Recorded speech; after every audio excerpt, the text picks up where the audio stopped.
Hello everyone, how are you doing? This is MD Tech here for another quick tutorial. In today's tutorial, I'm going to show you guys how to resolve if the Ryzen Master Driver is not installed properly and it says driver not installed. So this should hopefully be a pretty straightforward process here, guys, and without further ado, let's go ahead and jump right into it.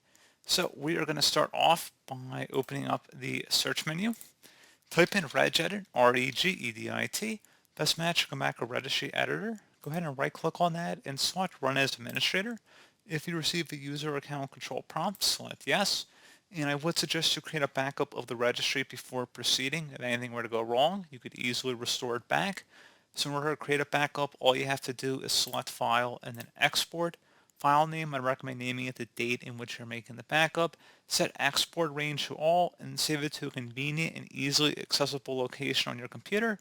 And if you ever need to import it back in, all you have to do is select file and then import and navigate to the file location on your computer. So now we're ready to begin. So start by double clicking on the HKey local machine folder. Do the same thing now for the system folder. Same thing for control set 001. And then same thing for the services folder. There should be a folder in here that says AMD Ryzen Master Driver. And go ahead and right click on it. And you want to delete this. It's going to ask you sure you want to permanently delete this key and all of its subkeys. Select yes.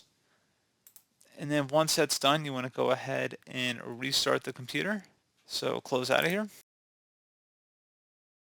and restart.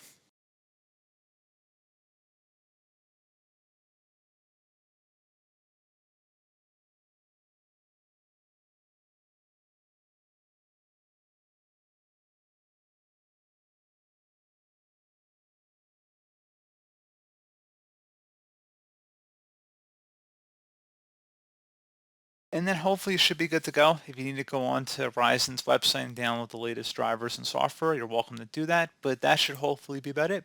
So as always, thank you guys for watching this brief tutorial. Do hope I was able to help you out, and I do look forward to catching you all in the next tutorial. Goodbye.